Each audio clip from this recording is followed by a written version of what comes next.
This particular tutorial video is my most popular video as of filming this. I've been getting questions in the comments about measurements, so this video is to clarify what these measurements actually mean and how to take the measurements yourself.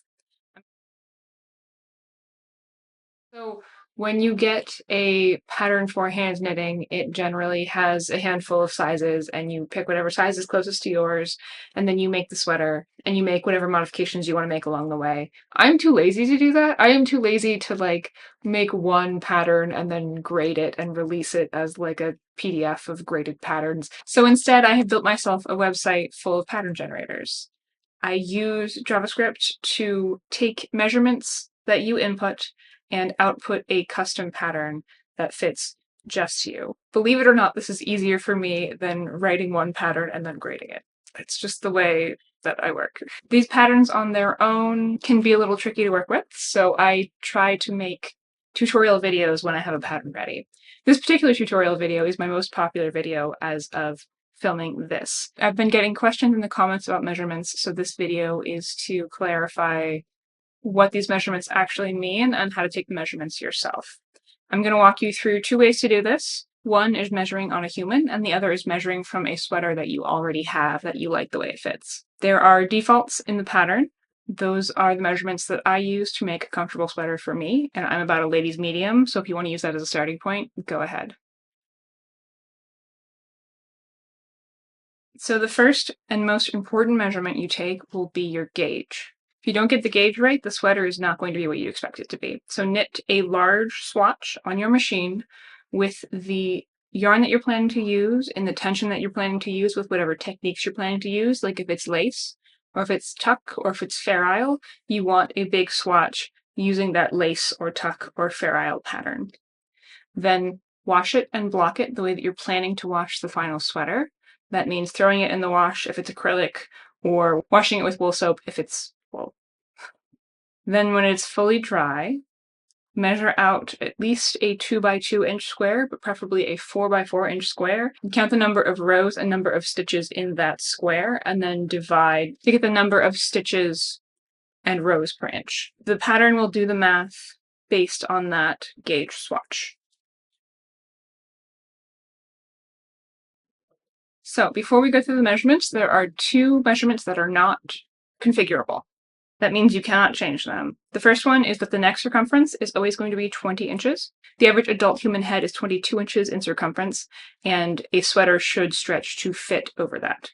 The other measurement is the shoulder depth. The outside of the shoulder is going to be 1 inch lower than the inside of the shoulder. I know that shoulder slope varies from person to person, but this is the way that I have drafted this pattern. And knits are forgiving, so it should fit most people. Let's walk through how to get the measurements for the sweater from a human. The first measurement is chest circumference. That's going to be the widest part of your torso. For me, it's up here. For some of y'all, it might be a little bit lower. When you're measuring, don't pull the measuring tape too tight. Make sure it's snug around you, but not too tight. For the shoulder width, I don't mean all the way out to your arms.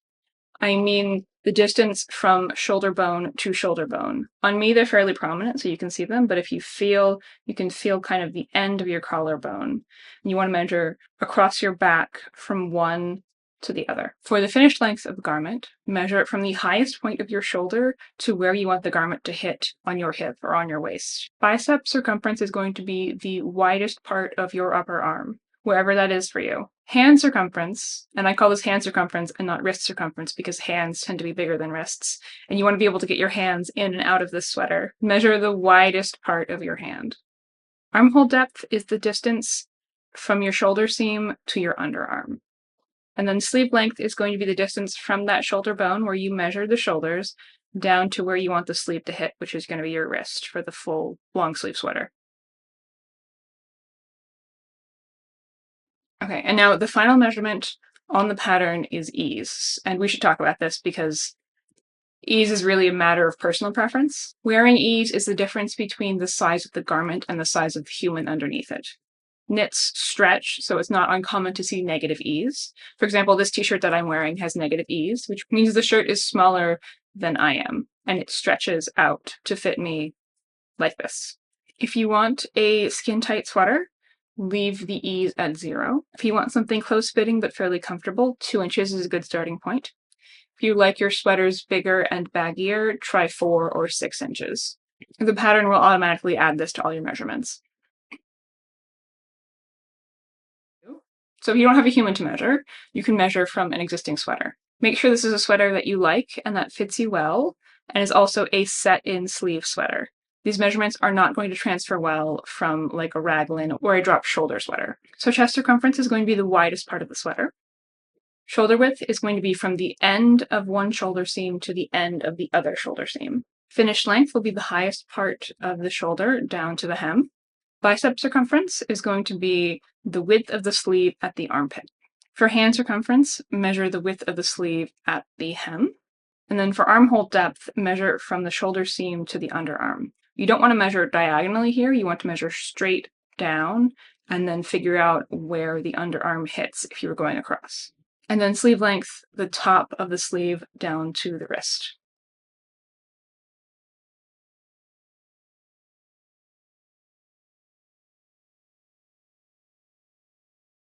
And that's it. And then you just take those measurements and you plug them into the pattern generator, and it will give you a custom pattern specifically for you. From this one sweater, you can make a lot of easy modifications. If you want shorter sleeves, measure from the top of your shoulder to where you want the sleeve to hit, and then modify the hand circumference to be the circumference of your arm where the sleeve is going to hit. If you just want to make a tank without any sleeves, make the shoulder width narrower by an inch or two, and then increase the armhole depth. And then before you close the side seam, pick up stitches along the armhole, and you can add ribbing or an I-cord edging. If you want to make a cropped sweater, just make it shorter. If you want to make a straight dress, just make the length as long as you want. All right. Nice and short and sweet little video. I hope you found this helpful. If you have any more questions about the measurements or the finished sweater, please leave them in the comments and I will see if I can help. You can find a link to the sweater pattern here or in the description. Yeah, let me know what you make with this pattern because I know there's so much that you can do with it. And I know that y'all are so creative and I want to see what you're making. Thanks for watching. Happy knitting.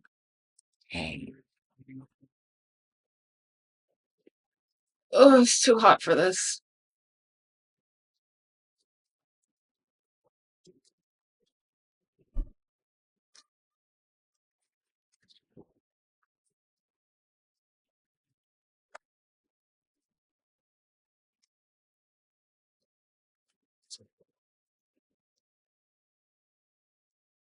All right.